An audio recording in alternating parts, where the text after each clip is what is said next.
So today I'm going to be talking about the plane of the ball and the plane of the swing. And I feel like if you understand these things, that you're going to be able to make easier adjustments with it. You'll understand why you're getting the result that you're getting. What I've done is I've put something here visually for you to see. It's a line, and I'm showing you the plane that that this ball is going to be on right here from the pitcher. And we have to remember that when the pitcher's pitching, he's throwing off a mound, he's throwing off a hill. So he's coming down on off that mound. So the ball is not going to be straight, it's going to be coming down. All right. When you start playing baseball, a lot of times the ball, the younger kids, they have a flatter and a higher plane. Usually too, when they start pitching, coaches are pitching, they're throwing it in there and they're kind of lobbing it, so there's a little arc in the ball. As you grow older, the plane gets steeper. So every level that you get to, the plane's gonna get steeper and steeper, all right? And when you see those guys on TV and they're taking a pitch that you may think is a strike, right? That ball's up right here and you're like, wow, that was a strike. Really, the ball's high. You know, they're used to calling the ball from the mid-thigh to below the knee. I think they may have changed it, but I think those guys are gonna call it like that no matter what.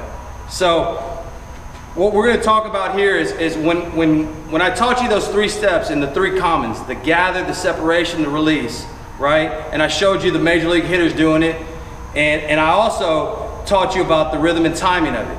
So we have to be able to put that into our swing. We can't think about it. We got to just feel it, and we got to be able to do it. The release in our swing, when we release that backside, see what happens is we're releasing and the ball's out in front of us, right? So what happens now is we're starting our bat on that plane early. And the earlier we can get that bat on that plane, all right, the better chance we're gonna have of driving the ball. So here goes the plane of the ball. We wanna be behind this ball, on this plane, keep our hands inside the ball, all right? Now go through the ball. So the longer we can stay through this ball, the longer we can stay on this plane, the harder and the further the ball is going to go. So what I see is the mistakes that happen are when somebody makes contact, and I see it a lot in the kids, right? Their barrel's always going. So if your barrel's going up at contact on that plane, what happens is the ball goes down. So if your barrel gets to contact and your barrel comes up, then the ball's going to go down. Now, if the barrel goes down, the ball is going to go up. The quicker your barrel goes up, the quicker the ball goes down. The quicker the ball, your barrel goes down, the quicker the ball goes up. So, if you understand that when you get to this ball, that you have to stay stronger with that barrel in, I say the middle of the ball. Some people say the bottom of the ball. I like to say middle because as you're going, right, if you're hitting the bottom half too much, then what happens is your ball's going up, and we want it to go out. So for that to happen, when we get to this ball, right, I like the middle of the ball, right? And I like to stay on that plane as long as I can, all right? So what I want to show you here is understanding why we're getting the results that we're getting. So when we get to this ball and our bat's coming up, the ball's going down. Now, if my barrel stays on this plane, then I still have a chance. So if I hit this ball, my bat comes up, but I keep going, or I keep trying to stay on that plane, stay through that ball, then I'm gonna have a hard ground ball.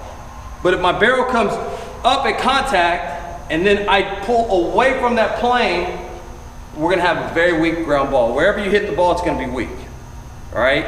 So the same thing, if you hit the bottom half of this ball, and your barrel goes down, right? If you keep it going, it's probably going to go straight back. It's going to foul off, okay? But if you hit this ball, your barrel goes down, and you pull away, it's going to be something weak out in the infield, or even if it goes to the outfield, you have no chance because it's going to be soft, all right? We want to give ourselves a chance. So no matter what we do, if we get to the middle of this ball, and we keep our barrel going through this ball, see, that ball's going to rise.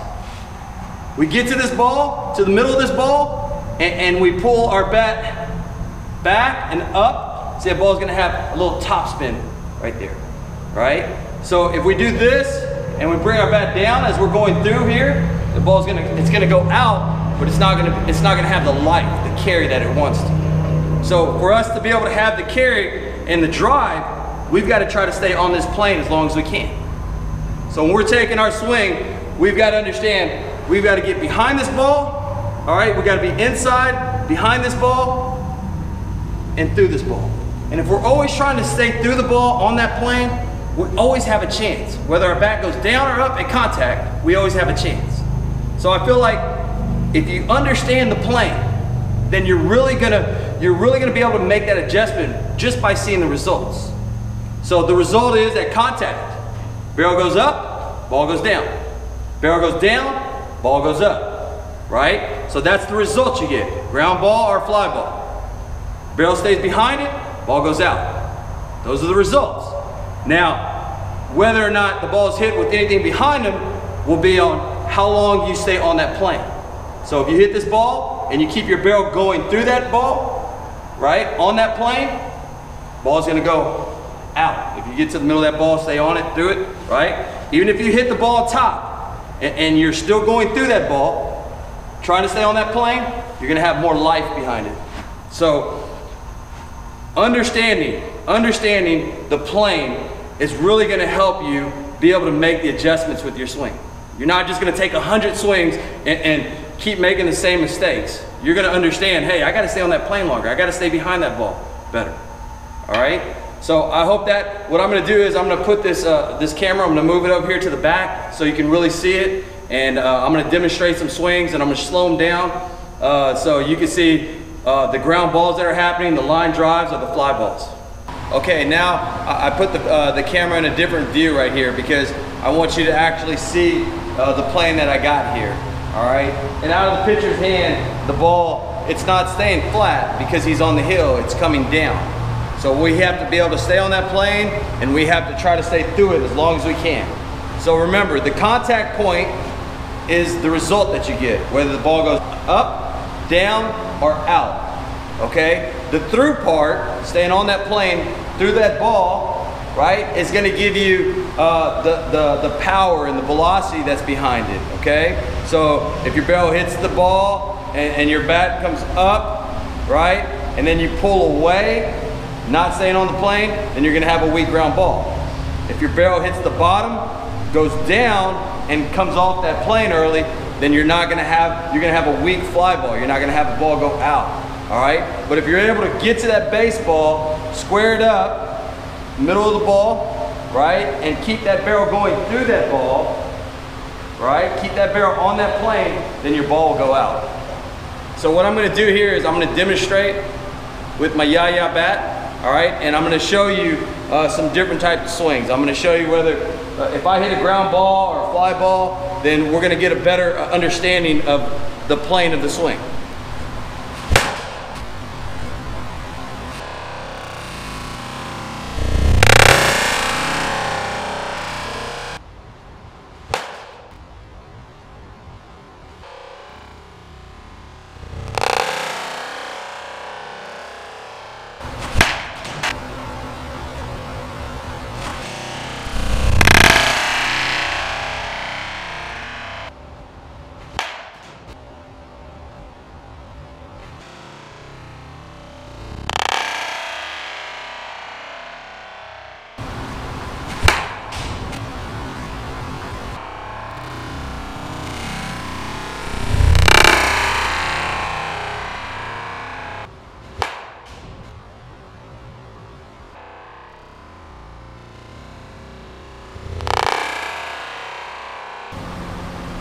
So now I'm gonna demonstrate by pitching the ball here, how the ball is going on a downward angle, okay? I don't have a mound, and I'll get a mound later just to have a better demonstration of it from pitchers.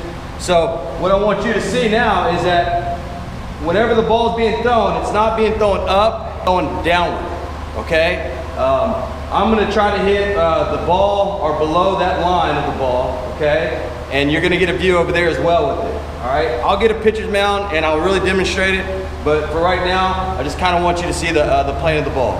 So one thing to note is the flatter the ball, the straighter the ball, easier it is to hit because it doesn't seem like it's as fast. When that ball's being thrown down, the hitter really feels the quickness of it, okay? So here we go.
A lot of people say to swing level, which isn't too bad.